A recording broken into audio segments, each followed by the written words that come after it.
What's up, everybody? Welcome back to episode 3 of the Wolfburger podcast video cast. Um, Today I'm talking with Cosmic Sun, formerly known as Millennial Sun. And why don't you guys introduce yourselves? Hello, yes, we are Cosmic Sun. We're happy to be here. Thank you for having us. I'm Catherine, I'm the vocalist. I'm Nathaniel Graham, I'm the drummer. I'm Chris, I play bass. And I'm Neil, I play guitar. And the wolf was Kaya. She's band dog. Band dog, awesome. I think every band needs a dog. Yeah. So why don't you guys? How did you guys get into music and the whole creative world? Well, I think Neil and Chris should probably they kind of, they were planted the seeds for what is today Cosmic Sun.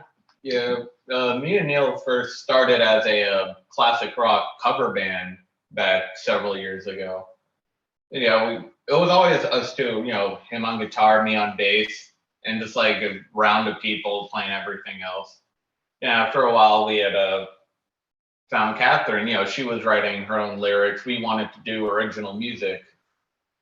So then, we came together, started writing our own stuff, and we got Nathan on drums, and it's been the same lineup for like 5 years now. Yeah, I think six in May. Yeah, 6 in May. That's awesome. So you said you were in a classic rock cover band. What did you like? Who were your guys' influence? Like, who was influenced you to become a singer and drums and guitar and bass and all that? Yeah, well, in our cover band, we played a ton of Black Sabbath. Probably half of our set list was a Sabbath. Which I'm sure you had nothing to do with. Yeah, right. No, but definitely Black Sabbath was a definite influence. But between me and Chris, stuff like Avenged Sevenfold, Megadeth, Iron Maiden, bro. That's the type of stuff me and Chris really were into, and we really wanted to play. Yeah, I like Chris said, I mean I've been doing music since I was probably 13, 14 years old. I started playing bass when I was 14. I asked for a bass for my 14th birthday. Because guitar was too cliche, and I had to be cool and so I started playing. Yeah, so and then I played in a lot of bands in high school with some people who are in bands today still, and it was a lot of fun. I mean, I graduated high school in 2009, so it's been a while back. I was playing at Talent Farm, and oh wow, yeah, I remember that place. Yeah. So it was a lot of fun. So I played bass in a lot of bands for a while, and then I went to college at UCF. So then I was doing my own thing. I taught myself to play guitar, so I was doing a singer-songwriter thing under the name Hazel Rain. So I was doing that for a while. Came back down, played some shows like that, and then I met the guys. And a lot of my influences, I'm mainly into like alternative rock. A lot of my influences are your early 2000s alternative emo rock, like Taking Back Sunday, Brand New, Manchester Orchestra. I have like all these records up here. I'm looking up here. So that's kind of where I'm at. And I think what's cool about our band is we all like a lot of different stuff. So, the stuff I like is completely different from what they like, but we write stuff that we all like that take a little bit from different genres. And then when we met Nathan, we actually found Nathan on Craigslist because we needed a new drummer. And he was 17 at the time and very professional in his emails. And he was trying to seem really, really broad in his interest. So he was like, yeah, I listened to, I think he said Dream Theater, probably Avenged Sevenfold. A little bit of Metallica, and of course, I just had to throw in Coldplay in there. I don't know why. So he said he liked Coldplay, which I guess he was kind of fluffing it a little bit, but so we always give him shit for that now.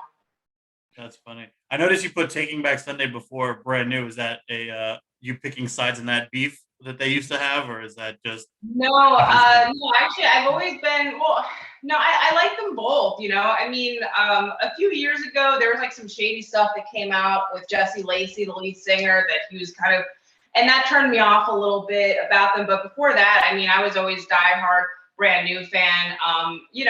Jesse Lacey's, he's an asshole. I mean, honestly, like I don't think anyone ever thought he wasn't.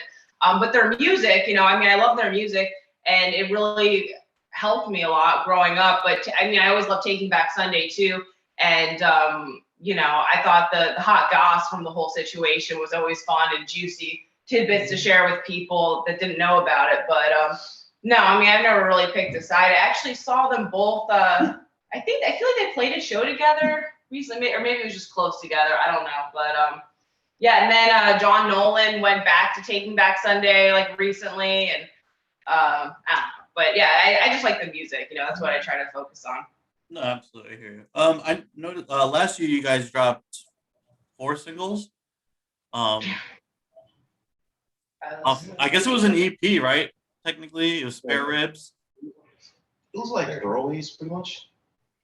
Yeah, they were just kind of like leftover songs that we hadn't recorded yet. You know, we're like, let's record them before they get backburnered forever.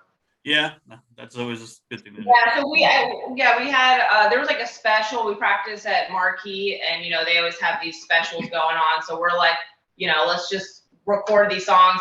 So one of them, Nostalgia's Hook, was the first song we wrote together, and I still remember that day. That was like the first. I think it was the first time we really met up and jammed together. And they had been working on it, and I liked it. I recorded it. I wrote the lyrics when I got home. I was so excited because I mean we just vibed right away. Immediately. Then, you know, what are some other songs? Gasoline. I mean, a lot of them are earlier songs that we wrote. They didn't fit on our first full EP, The Monsters I Defeat. And they don't really go with the one that we finished writing now that we're going to record soon, Cosmic Chronicles. So we're just like, but they're good songs. We like them, you know, we wanted to get them out there. So, and we thought it'd be fun to release them as singles. So it's like, you know, it's kind of like, you know, you get a little something like every month, like for a few months we release something. So that's fun. That's awesome. And when you write, like when you're writing a song, say you're starting a song completely from scratch on a song, who normally comes up with the ideas, or is it like a collective happening, or how does that all work? It's usually Neil and Chris just jamming out, and then we kind of just formulate something from that. Right, we'll write like the riffs and the instrumental basically. You know, we'll just use like the voice memos app on our phone. You know, we'll send it to the band text, and then just like build from there. I come up with my drum part, and then Catherine's left to fend for herself, unfortunately. Yeah, I mean, well, because it's definitely evolved, I think, a lot over the years because when we first got together, like I said, we wrote that first song, Nostalgia's Hook. That was something they'd been jamming on before I came to the picture, and I would put lyrics to it. But you know, like I said, I was writing a lot of stuff on my own under Hazel Rain, and a lot of the stuff I wrote because of my influences. You know, I'm like imagining playing with a band, you know, and when you're playing acoustic, it's not the same vibe. So I was really excited to show them my music, and before we officially met up, we were messaging, and they listened to my music and they liked it. I was like, oh, like I didn't like realize like people like would like my music, you know, and listen to it. And so, you know, because I thought they seemed like they were really cool and everything.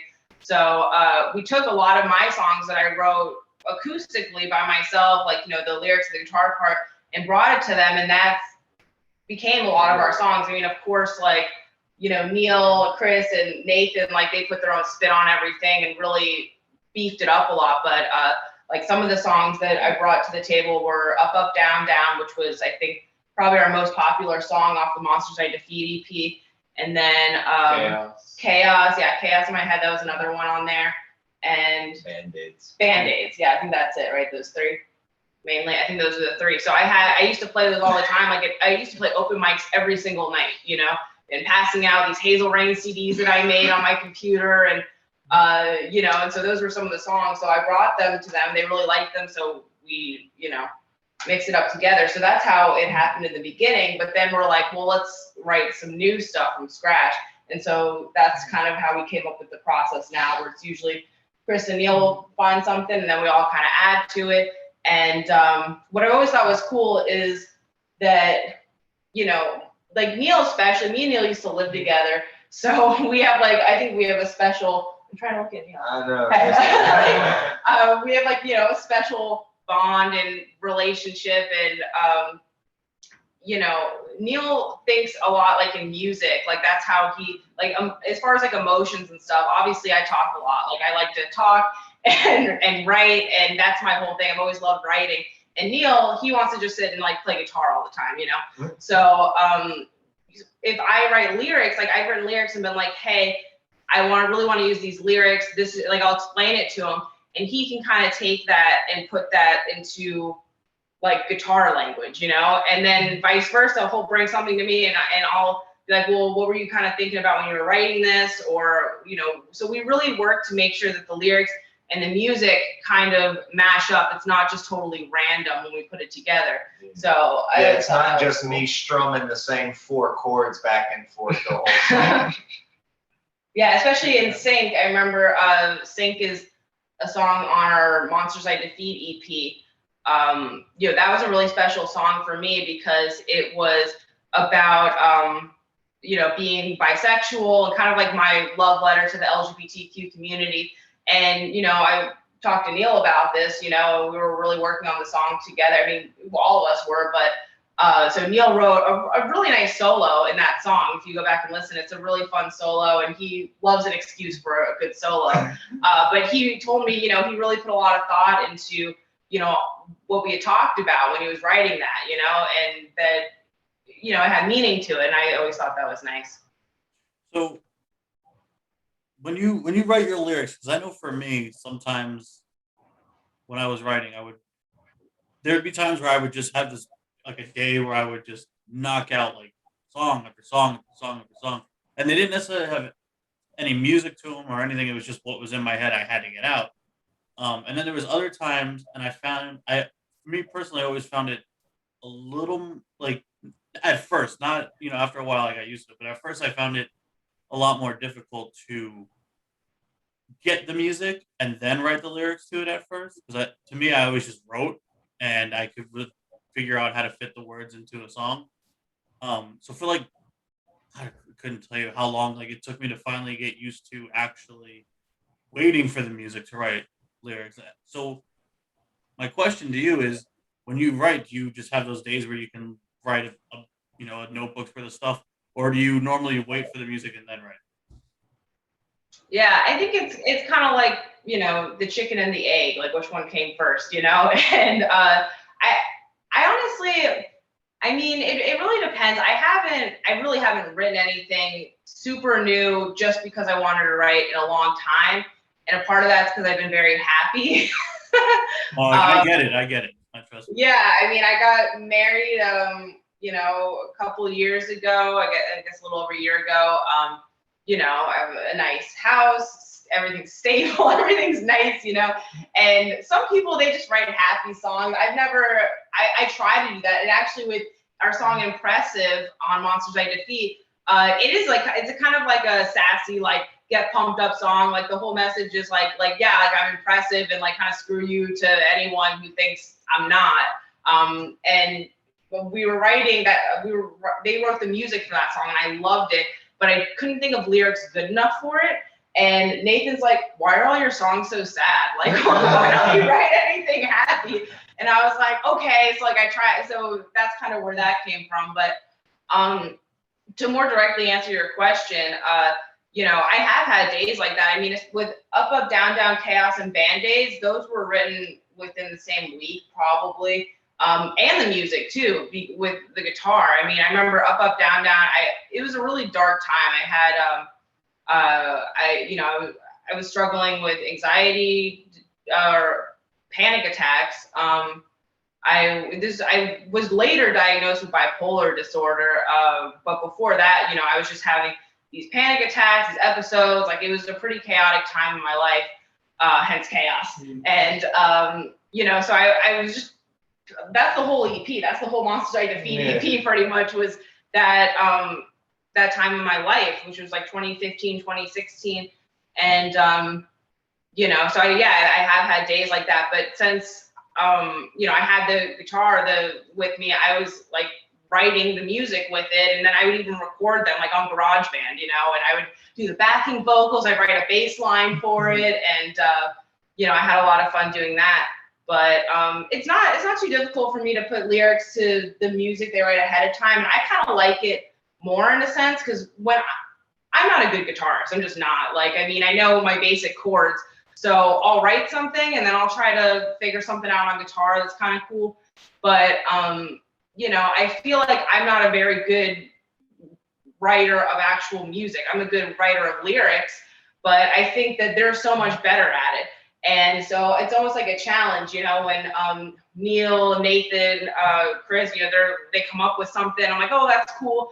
And then I sit down and they'll kind of loop it while Nathan figures out the drums, and I'll kind of think about stuff and we talk about it, and then I write something for it. And it's like a challenge, I get to like challenge myself to write something and, create different melodies and stuff. So I mean, I could do it either way, but I like having that challenge of having the music already there, so I can write something specifically for it. Okay. To the guys in the band, when you write your music, is it based off of how you're feeling at that time, or is it sometimes it's just you could be in a good mood, but when you pick up your instrument, you start playing, all that's coming to mind is like, I don't want this to be happy. Like I want it to sound dark and gloomy, or the other way around. Maybe you're in a bad mood and you pick up your instrument, and all of a sudden you're playing something and you're like, this sounds way too happy for what's going on with me right now, but I'm gonna play it anyway. How does that work with you guys? Yeah. Well, usually, like if I'm in a good mood, I'll probably warm up with like some scales and stuff, and then it's like try to think of maybe something I haven't done, like try to maybe impose a challenge, like maybe try to play with more major sixes than minor sixes, or playing a specific key or something like that. Or a time signature. Yeah, or a time signature or something. I'm just like, if I'm in a good mood, I'm like, let me, self-impose a challenge. Maybe I'll come up with something. Sometimes I'm like, oh, that doesn't suck, and then that becomes the riff. And then some days, when I'm like upset or I had a bad day at work, I'm like, you know what? Let me play a couple tunes. So you play a couple of riffs and you get feeling good now, and then you get inspiration. You're like, man, I feel better now. Yo, I got an idea. And then there's another riff. I don't think you heard Nathan, but he liked it because Neil was like talking like, oh, I had a good day and experimenting with all these things. And because he loves like weird time signatures, like just doing stuff that's going to mess us all up. Yeah. And so Nathan's like, so when Neil said, if I'm having a bad day, Nathan's like, he's going to play in 4/4. Yeah, no, here lately in like the past like 2 years, I've been really getting into like prog and stuff, like Haken and just a whole bunch of stuff. I actually got some Emerson, Lakes and Palmer pop up on my YouTube playlist. I'm like, well, haven't heard them in a while. What about you guys, Chris and Neil? Chris and Nathan, sorry. I mean, mostly for me, it's just like sometimes I'm just jamming on my bass. I'm not even trying to write something, and I just stumble across like a cool bass line. I'm like, oh, that sounds cool, and I'll just put in my voice memo. Sometimes I forget about it for like a whole 6 months and then go back to it. Because like when I sit there and try to write something, I feel like I'm forcing it. And at that point, I'm like, okay, let me just practice some covers, play some songs. So I guess like when I'm trying to write music, it usually doesn't go well. It's just kind of like more on the spot. Gotcha. And I noticed you saying talking about mental health, and for someone personally that deals with mental health on a regular basis, I notice you guys are very supportive of so many different causes, whether it be mental illness, being aware, raising awareness for that, or I think I've even seen you guys post like autism awareness. Where does that come from? Like a level of feeling like it's on a personal level, as in like, oh, I deal with it, so not that like I have to support my people, but like I should support it and make let other people know it's not that they're not alone. They don't have to do this by themselves. Or is it just kind of like, what? Why not just be a decent human being and support people that are, I don't want to say different. That's a terrible word to use. I mean, it's not a terrible word, but in this context, it's a terrible word to use. But just they're going through something and you don't know how to help them out, maybe, but you can at least show support and raise awareness for that issue. Is that just dealing with it from personal experience, or is that just being a decent human being and showing support? I think it's different for all of it. I know it's across the board, like, because when like Neil is kind of like, I like what I love so much about Neil is he's self-described as from the sticks, like, you know, the South, you know, The Bible Belt. Baptist church, yeah, you know, all this stuff. But you know, and so in the type of environment as it was described to me that he grew up in, that there was a lot of, you know, I guess you would say the benevolence of evil. It wasn't that they hated anybody, it was they didn't care, you know? Unless you were in the in group, you know what I'm saying?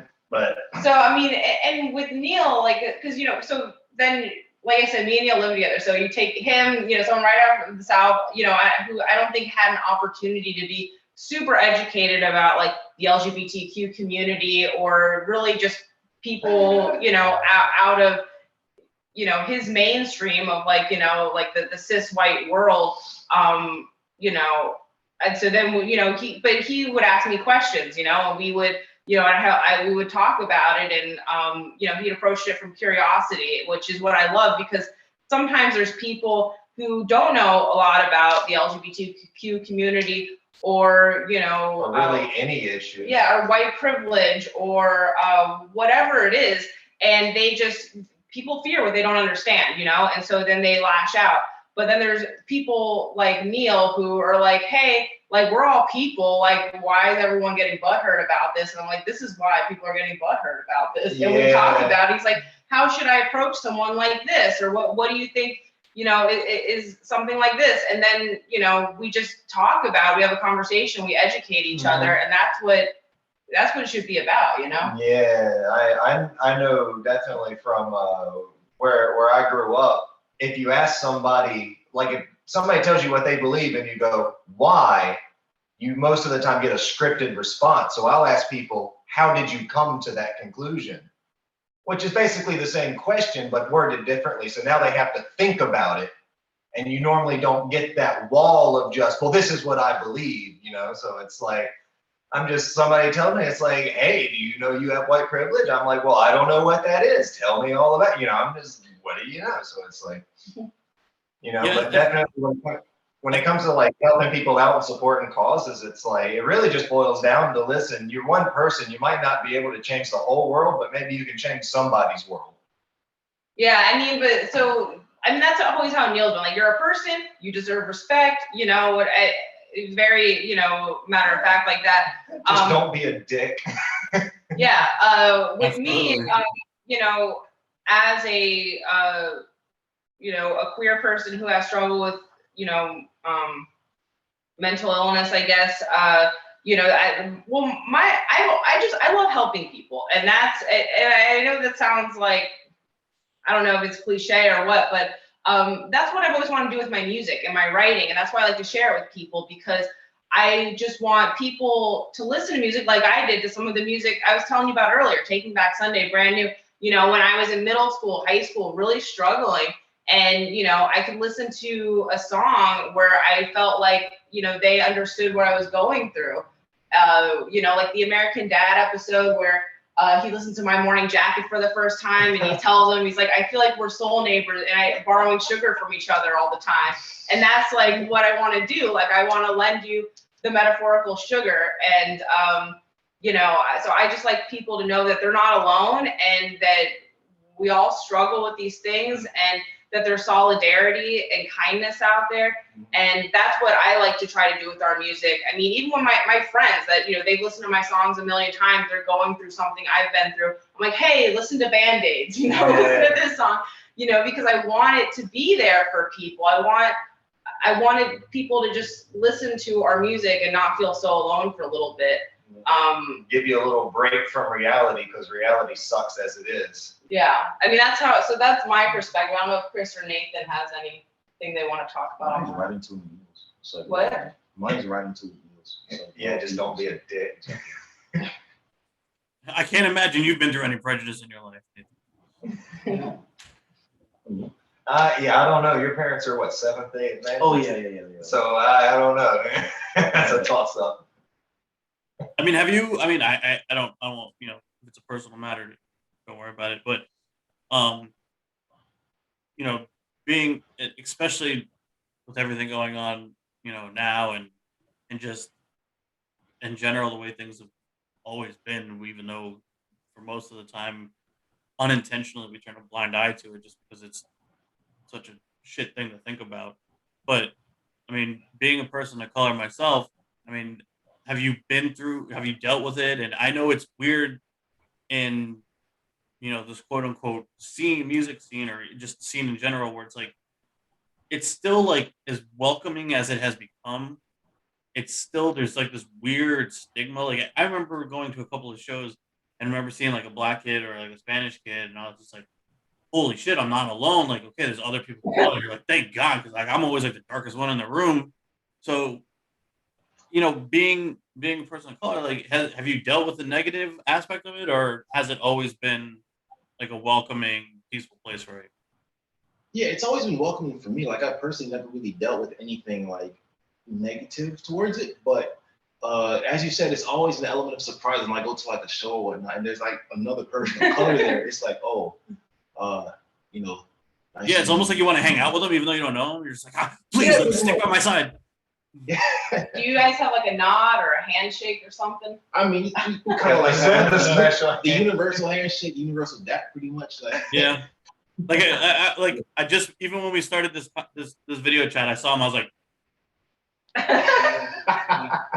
all right, here we Well, go. Chris is Brazilian, right? Yeah. Chris is Brazilian too. We're pretty multicultural. Yeah, you guys have, it's like the UN over there. I like it. I like it. We would be good for any type of survey you might have. And we also rank in age too. Actually just turned 30. Well, congrats. I know it's rough from there on out. I get it. I just turned 30, and then Nathan's the youngest at what, 22 or 23? I just turned 23. He just turned 23. Well, nobody likes you now, so. And then Chris and Neil are in between. What I was gonna say is, you know, I know it's different, but you know, if I see like a queer person out somewhere, you know, who's like queer, I have a rainbow wallet if I pay for something, and they're like, hey, nice wallet. Like, I just want to do we have a handshake like we could do or something? Like, I get excited when I see another queer person. I want to like signal to them, I'm queer too. Like, there should be some kind of like name tag or something that we wear, or that only we can see. I don't know. You need like a devil horn. It's like whenever metal guys see each other out, it's like, yes, nice shirt, bro. Give them the horns. You know? Yeah. You guys don't have nothing like that. No, not yet, but I think it's in the works. Like a secret bird call or something. It's on the gay agenda. So, At the next meeting, it'll be. It's on the agenda the Republicans warned me about. Well, I'm glad. Like, if I ever have a survey, I know I can come to you and cover all my demographics. That's good. So you dropped the 4 singles last year. Do you have anything planned for this year? Any singles? I know you were talking about an upcoming EP. If do you have a date for that when it's coming out, or is it still just playing it by ear? Because I know with everything going on in this crazy world right now, it's the biggest thing we do, we got one record we're about to record, the Cosmic Chronicles, but really where we're at now is just scheduling. Like, we're doing some practices, maybe 2 or 3 more practices, because we know recording's expensive, so you know you got to make sure you practice before you go in there, because next thing you know, 5 hours going by and ain't nothing done. Yep. So yeah, it's just a matter of scheduling at this point. yeah, I think we finished writing this like a year ago. It's been a year, I think, because the last song we wrote was Viking Funeral, I think. And Viking Funeral is a song I wrote about my friend Jason, who I did the High Five podcast with. I was telling you about, another time. So, you know, he passed away a week before my wedding. And then I think a couple months after that, my grandma passed away, and we were writing this Viking Funeral song. And Viking Funeral is such a cool song. I mean, there's a couple songs on this album, that one and Headless Horseman, where Chris has like a fun, not like fun, I guess, but like a haunting bass line that's really cool. And I mean, I just, as a bassist, you know, I mean, I don't really play anymore, but I have such an appreciation for the cool lines that Chris comes up with. So Viking Funeral was the last song we wrote, and that was, a year ago. But what's cool about this EP is we like to have kind of a general theme. So for the last one, Monsters I Defeat, that one, like I said, was really about a lot of stuff that I was going through at that time. And it kind of goes from the beginning, which I think was Band-Aids, which was ending, a kind of not great relationship and feeling really alone and depressed. And then, if you kind of listen to it from beginning to end, it takes you through, my panic attacks and the bipolar and coming out as bisexual. And then at the end, there's Impressive, where it's kind of ties together because it's like, like, screw you, I'm impressive and, whatever. So that's the whole deal with that one. But this one was a really fun one, especially for me as the lyricist to write, because it's about like, all the songs are just like mystical creatures, legendary type things. So we have a song called Atlas. We have one called Grendel, which is the monster in Beowulf. Like I said, Headless Horseman, Viking Funeral, which I try to put some lore in there. Eclipse, Eclipse, Eclipse was like, I think that was the last set of Viking Funeral and Eclipse were the last ones. And it's not really, it doesn't totally fit in, but I was like really struggling at that point to come up with more metaphors. And I'm always coming up with metaphors. So it was difficult. But I think it ends up with the lyrics thing that works out. But what are the other ones you said? Tin Man. Tin Man, that's a fun one. I think that's Is it. that They can just Oh, and then we have another song, Daydream, that we're probably gonna release that is about like quarantine and stuff. So we'll probably release that as a single. And that's just kind of a fun little boppy song. Or it's boppy for us, I guess. It's you. Yeah, I don't do happy. Boppy for me is thrash metal. So I think it's going to be a really fun one. I think it's a little more prog probably is like, right, than prog isn't, it changes time signatures maybe twice. But it's a little more, I don't know, it's a little different, but I think it's really good. I'm excited. It's definitely not a beginner song. It's probably more intermediate, but yeah. What song or album? No, Daydream. Yeah, I was just talking about like when the time signature changes. It's No, I was talking about the EP, the Cosmic Chronicles EP. That's a little more prog, I think, than. Yeah. On the whole, yeah. Yeah. Definitely. And I think the music's cool. It's kind of haunting, and I'm really excited about the lyrics and So at this point, we're hopefully we'll be recording soon.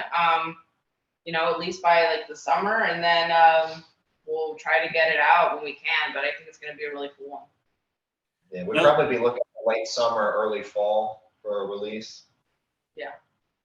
And with the whole pandemic, I mean, at the beginning, it shut everything. Everything was shut down. Everything was on lockdown. You couldn't really do anything.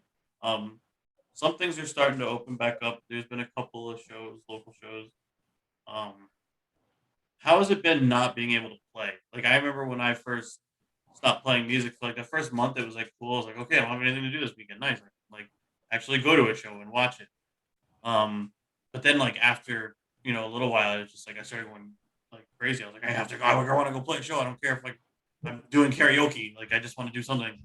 How's it been for you guys? Like not being able to play, or and do you have anything lined up coming up in the future?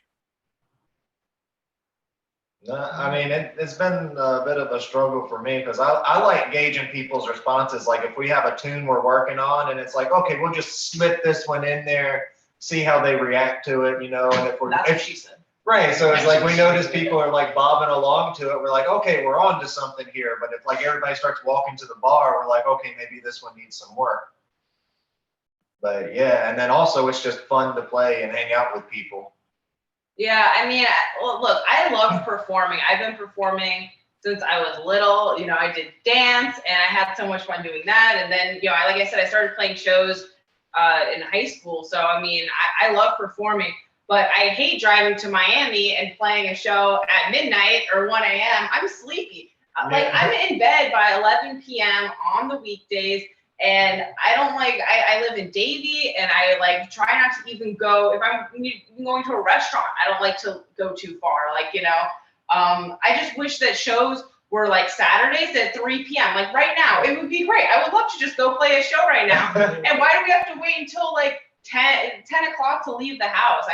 So I don't miss that part. And my husband, like he comes to every show and he always helps out with like our merchandise and the marketing stuff. But like he doesn't feel like doing it either. Like, because we load up the car with all the merch stuff and you how it is. And then maybe you sell a couple shirts, if that. And then, luckily as a vocalist now, I just have to bring my microphone. But, when I was a bassist, no one was ever helping me. I had my amp. I was like trying to carry through rain, sleet, and snow. That's the real struggle, is in bass amps right there. Yeah. But I mean, I miss playing it. I love performing. I mean, we played with, you guys before, and I like to run around and jump, and that's my exercise for the day, is running around and performing, and it's just a ton of fun, and then getting to see everyone and talk to people in the other bands. So I miss that a lot, but maybe when they come back, we can start getting those Saturday 3 p.m. shows going. That's a good idea. Like, listen, I'm 32. I just turned 32, and I get it. I mean, when I turned 30, you just said you just turned 30 a couple months ago.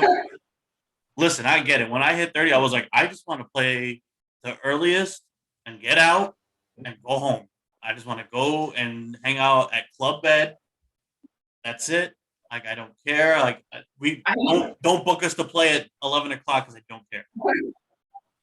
I know. And then like the 20-year-olds are like the 19, 20-year-old bands are like, oh, like, what time slot do you want? And I'm like, I'll do like 9 o'clock. So like, I'll do the 9 o'clock. Like, oh, really? Like, you can have the better slot. I'm like, I don't want the better slot. I want to go home and sleep. Like, I'm going to like stop by a Checkers or not Checkers, because Neil does not do Checkers. He does not fuck with Checkers. McDonald's, whatever, on the way home and get in bed into my cozies. That's what I look forward to every day. Well, what's up? What's the no pun intended? What's the beef with Checkers? No, there's no other beef than just I want to have beef, really. I don't much care for their food, so I'm just trash talking. But it ain't any different than an Xbox voice chat. When we lived together, we used to do, like I said, I do open mics and stuff. And I remember especially we go to Funky Buddha, Boca, and I do like an open mic there. And so Neil would sometimes go home before me, and I have like a buzz going or something, a responsible buzz going. And I would leave, and I'd go to Checkers, and then I'd eat it in my car and throw it in the dumpster before he came in, so he wouldn't see it. But because he was like, don't go to Checkers, you're better than that. And I'm like, am I though? I don't think so. I know all about those after show fast food runs. So. But the fries are great though, to Nathan's point. And when I lived in Orlando, I lived in an apartment. It was perfectly located across from a Wawa, and then down the road there was a Taco Bell next to a Checkers. So and I used to work at Pizza Hut. So like 3 a.m., 4 a.m., I'd be coming home from work or something. I had so many options. Or you get your tacos, and then next door you get your Checkers fries with your tacos. That's the premier deluxe delight for the elite. So I'm just gonna throw that out there. If you're feeling real sassy, you can go to Wawa and get like a milkshake. Yeah, that's what I mean. Because Wawa's just started to like appear in Orlando when I lived up there, and that's before. Then when I moved back down here, they weren't here yet. But I mean, I was just like, what? I can get a meatball sub anytime I want. Yeah, and it's good. So, and now actually Neil and Chris both work at Wawa. So do I. So. Really? Yep, I work at the Hillsboro and 95 store. You guys should just create a Wawa band. Yeah, right. Let's do all the hoagies. It puts the meat on the hoagie. Which one? Which store do you guys work at? I work at the one by the Broward College off of 595 in Davie. Okay. Yeah, I work at the one in Hollywood, close to the Hard Rock. Okay, I know where both of those are. Oh, there's a guy that came to my store that used to work over at that one. An older guy, named Paul. No, I don't recognize. He used to work at the one by the Hard Rock, unless I'm wrong. But I don't think I am. Oh no. Are you in Miami? No. I'm in Deerfield technically. Oh, okay, so which one do you work at? Oh, do you work at the Marquee one? That's like near. No, that one.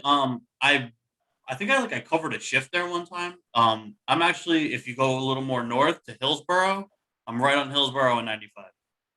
Okay. Oh, okay. So each stop in Broward so far, we have a representative of the South Florida music scene at one of the Wawas. That's it. Yeah, they're gonna come in and be like, "Hey, you know anything going on?" Like, actually, Oh, you know what I saw yesterday? I went there after we had practice, and someone put a QR sticker thing, and it's like for new music, scan this with your phone. And I'm sitting there pumping my gas, just like looking around. And so I was like thinking about it. I'm like, all right, screw it. So I like looked, and it was just like a random person like must have put a QR sticker there, but it like had like all of his music right there from the QR code, and I was like, that's a great idea. I mean, I hope Wawa doesn't take it down because I feel like that's something they probably do. But like, that's a great idea. If you get like a QR code sticker with your music on it, put it at a gas pump. That's where people are literally fiddling their thumbs. You know. I've straight up found a mixtape on the top of the gas pump. bro, that's a fire hazard. Yeah, I know. Right? That could have been a fire mixtape. And I Yeah, guess but I'm over there cleaning the gas pump, and I'm like, "What the hell is this?" And it's a little CD. I'm just fucking somebody rap name. I didn't recognize it, but I'm like, "Ah, that's a mixtape." little Wawa mixtape. Yeah, it's a great idea though. Yeah, I mean, it's policy to take the stickers off the pumps, but I mean, half the time we just kind of look at them and go, cool, all right, clever, and just go on with it. Yeah. And it was a good quality sticker too. Like it wasn't like a shiny one. It was like a matte finish, and like it looked like a legit thing. And that's why I was like, I thought it was like a Wawa thing. And I looked at the other pumps, and like, oh no, it's this one special pump. Yeah, if I can't get immediate results with like my fingernail, I'll be like, I'll come back to it. Yeah. And it's there for like Minimum effort Wawa. Yeah. It's true, unfortunately. I feel like Wawa's gonna sue me now. Anyway, big slander. We could use like another name, like Wee Wee. My name's Cletus. Yeah.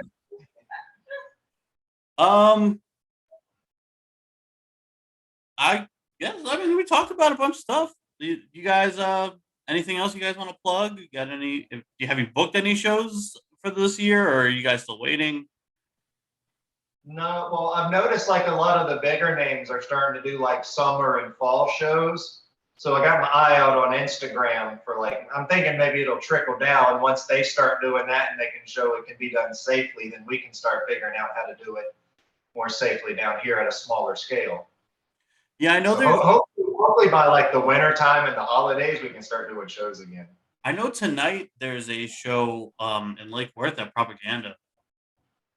Yeah, I've seen like some people are doing shows and stuff, and you know, I mean that's the people. Yeah. I mean, I believe everyone, if they would like to go to a show and they want to, you know, everyone is responsible for their own risk and what they like to do. But I think for us, it's just like, you know, we've been doing our own thing and just working on the music, and I think that we would just feel awful if someone came to one of our shows and got sick or something, you know. And so I mean, it's not. I don't think it's about us as much as we just don't want to be the reason why someone might come and get sick. So I think we'd rather just wait a little bit, like Neil said, you know, till there's more shows going on. I just got my first vaccine shot, what was it, a couple days ago. So I get the next one in a couple weeks, but you know, so hopefully soon we'll be able to start playing. We just want to make sure that everyone's, you know, staying safe. Yeah, and it's like with the vaccine going around, it's like, well, might as well just wait. You know, instead of having everybody 6 feet apart across the whole bar, might as well just wait till the vaccine goes and we can go back to normal. Yeah. Yeah. I don't think it'll be like quote unquote normal. Like, it won't be normal, but it won't be quite as over the top as it was. I feel like it's for a long time. Like, I mean, the restrictions will lift, but there's always going to be people wearing masks, and people are more conscious. I think, which is a good thing as far as like sanitizing, washing your hands. If you want to wear a mask, you can wear it. And I'm gonna be honest, when I go to work, like I would rather wear the mask than a beard net. So if I can still do that, I'll do that. Yeah, and that's something I think Neil or Chris, one of you guys said to me is like, because, you know, you guys work in food, It's like if you're working with food, you should be wearing a mask anyway. Just it seems like there's some things now that like make a lot of sense. Like this hand sanitizer everywhere. It's like hasn't that been a thing before? So I think that there's in a positive way. Hopefully there'll be less spread of just infections in general in the future, but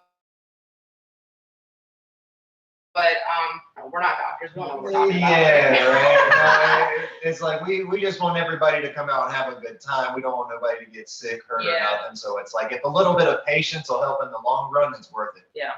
It's funny that you say like you notice that when people are working with food, they should wear masks. Because the biggest thing that I've noticed since this whole thing has gone on is that like at first I was like, wow, 6 feet apart seems like a pretty big distance, and then like as time's gone on, you're just like, why did we ever stand any closer to just random people in line like beforehand? Like, why were we like literally like right up each other's ass, like waiting for like a pack of cigarettes at the gas station? And like now it's like if someone's like within like a bubble, you're just like, oh, back up. So it's like I know. I love personal space so much. I mean, well, not right now. Like even like they sat down. I know that people listening can't hear. We're all sitting on my couch here, the four of us, and and Nathan's like kind of looking around. He's like, well, like where should I sit? I'm like, we can snuggle in together, because we're, a family. But yeah, I mean, I love personal space, and you always see pictures of people like in Tokyo or something who are like packed together on a subway. That creeps me out. I mean, I know obviously some situations call for that, or you know what? The only time I have no regard for personal space is at a show. Like when you're seeing your favorite band, you're in the crowd, you guys are in the pit, and everyone's sweating, and some guys like, hey, do you want to have some of this joint or something? And you're like, yeah, and then you're like, I don't know who you are, what's in this, but we're just having a good time. We all love this band, and we're singing along. Like that's the only time I'm like, okay, cool, like let it fly. But other than because that's like fun, but other than that, Yeah, no, I don't like crowds. I would rather be the one guy on the stage than one of the 100,000 people in that crowd. I don't like having people cramped up to bits. You can look at me all you want to. I just don't want to be in that crowd. Yeah, I think all three of you guys are. Well, I don't know about Chris. I know Nathan and Neil very much value their space, and they're not, Yeah, like I'm not very active on like social media and stuff. I like my privacy. Like if I got something cool I want to share, I'll share it. Like, like if I get new pickups or something, or it's like I clean my frets, I'm like, yo, look how good my frets look, I always tell me Neil's been messing around on our Instagram because I go to the band Instagram and Neil's like, hey, look at this guitar. And I'm like, Neil, why are you posting this here? Usually I'm the one kind of managing the Instagram and stuff. I mean, Chris will pop in sometimes. Nathan said he wasn't even sure if he had access to it the other day. I'll share a meme or two now. That's awesome. If someone wanted to look you guys up on Facebook or Instagram, where do they go? It's Cosmic. On Instagram, what is Cosmic Sun Band? Yeah. So Instagram, Cosmic Sun Band, just how it sounds, which is part of the reason we had changed it from Millennial Sun because of the spelling. So it's very easy to find. So Cosmic Sun Band on Instagram. Facebook, I guess, is just Cosmic Sun, right? And then we have a website, cosmicsunmusic.com. Which has like links to everything there. But also, if you just go to our Instagram, there's the link. We have a link tree in our bio, which has links to wherever. But we're streaming everywhere right now. I actually just submitted a request recently to change our name up for the Monsters I Defeat EP, so everything will show under Cosmic Sun. Because and it did actually update on one of the iHeartRadio. It updated the name, but it hasn't done it yet for the other one. So the Monsters I Defeat EP is under Millennial Sun still, but we're working on changing that. But then you can see all those Spare Rib singles under Cosmic Sun on your Spotify, Apple Music, wherever you get your tunes. Okay, that's good to know because I was checking your Spotify and like you said, the only ones up there is Spare Rib. So once that, or if the name thing goes through, I don't know how that works. I've never been in a band long enough to change names. Trying to do it, and if not, we can just re-release it. So, final question, I guess, is there anything what's an interesting fact about each one of you, that nobody knows or not like it's not a well known thing about you? Let's see. We're thinking. That silence is deafening. He's stroking his beard right now, so he's contemplating. No, I used to shoot track competitively. Oh, that's pretty awesome. Yeah, no, I mean ammo's out the wazoo now, but like I got my handgun back when they start doing competition and stuff. I was going to start looking into maybe doing some of that. That's pretty I've cool. never competed with handgun, only long arms. That's actually pretty cool. Yeah, right. Yeah, for me, I recently started being a pro wrestling referee because other than music, pro wrestling's always been my other passion in life. Mm-hmm. So I figured, like, if I'm this much into something, why am I not like doing something with it? So Which companies would you? right now, yeah, right now, CCW. I'm going to their school. Oh, Coastal Championship Wrestling. Oh yeah.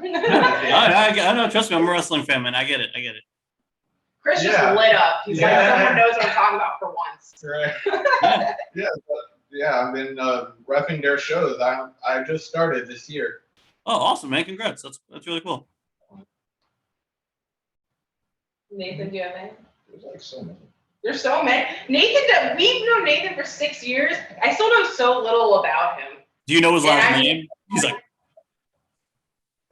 Just give us. You can even rattle a couple off. I'm interested to hear this. One off the top of my head, I've had the same thing for breakfast every day for the past year. That's one. What? And for those of you just listening, Nathan's yoked. He goes to the gym all the time. In the middle of practice, he has food prep all the time. I don't even know how. I've seen it. I don't know. I don't remember why I was at one of your practices for like 5 minutes, I think. Or I was watching a live, and I remember specifically, like, is he eating something? I was like, what is going on? Yeah, he was eating something. Eating chicken and rice, chicken and potatoes. But anyway, so tell us what the magical breakfast is. Oh, it's just grits and eggs. Grits and eggs. That's the secret, people. Okay, what else? A second thing, I have a knee disease. I forgot what it's called. Oh, really? A knee disease. And you play drums? Are you okay? It acts up every now and then. But I used to play soccer as a kid, and I think around like 5th grade or so, I impaled my knee on a spike. So yeah, it's been giving me problems. Is that the same? So that's the thing with the knee? Yeah. We didn't know this, and all we had to do was come to the Wolfburger podcast. I guess now we know. We just had to ask about random things. Now every day I'm gonna call Nathan. I'm gonna say I needed 5 more random things about him. I guess I'm like the news breaking guy now. You're the best reporter, I guess. I mean, the only interesting thing, really, that's really it. That's it. Okay, well, That's pretty interesting, though. That was more than I've gotten in 6 years. Okay. For me, I can play bass with my feet. I have kind of longish toes, I guess. You guys see me pick things up with my feet before. Yeah, I could. Well, we can bring down the bass after this. I'll show you guys. I can play bass. I mean, just like a little bit. You know, I'm not like boom, boom, boom, all over the place doing like the blues scale, but I can play bass with my feet. I got my bachelor's degree from UCF in psychology. I wanted to be a therapist, but then didn't feel like getting my master's, so I didn't. So then I was a teacher for a little bit. And then, yeah, that's pretty much it, I guess. I don't have a bunch of cool things like Nathan and his knees, but that's crazy. You have a knee thing and you play drums, and he hits the double bass hard, and he's had like, you know, issues trying to make sure it's like perfect when we record, and we're like, come on, like, quit being a bitch. I mean, not really, but you know. And then, but he's like has this knee disease, I guess. Damn. I don't know what it's called, but yeah, it's like a sports-related injury. A sports-related injury. And you decided to do something with your knees. Yeah, not the best thing. Don't worry, you got another foot, you'll be fine. Exactly, I got 2 of them. So. Okay, but yeah, I guess that's it. And then as a band, is there anything? Well, I mentioned that we're a bandmily. We our chat's called bandmily. It's the words band and family put together. So we call ourselves a bandmily. And I also feel like we're probably one of the longest together bands in the local music scene. I would be interested to see if there's any others. Because I mean, since May 2015 is when we started this beautiful journey together. So, I don't think there is a band that's been together.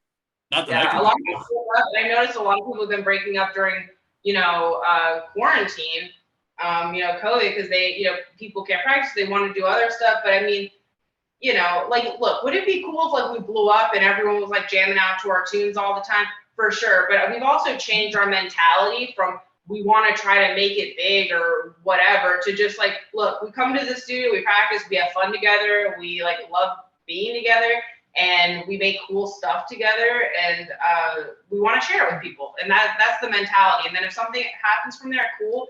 And that's the mentality I think that you have to have for like any bands listening, especially new bands, and you know this too, like you have to be doing it because you love it, because you're having fun, you guys like hanging out together, not because like, oh, we have to make it big. Like that's just it, that's not gonna make a long-lasting band. It's not gonna do it. No, it's not. If you have that mentality, like I have to make it big, like this is the only reason I'm in a band, you're going nowhere. It's gonna not end well for you. Yeah. I've been in bands with people like that, and it's actually becomes very obnoxious very fast. But it is what it is. I had a great time talking to you guys. Yes. Anytime you have something to plug or anytime you guys want to come on, you're more than welcome to. Okay, great. Thank you. It was great talking to you and catching up, and hopefully we'll talk some more soon. Absolutely. Good luck with the wrestling. I know you got that going on. Thank you. And next time there's a show, I'll try to make it to it. All right, thank you. Bye. I want some checkers fries. I want some checkers. All right.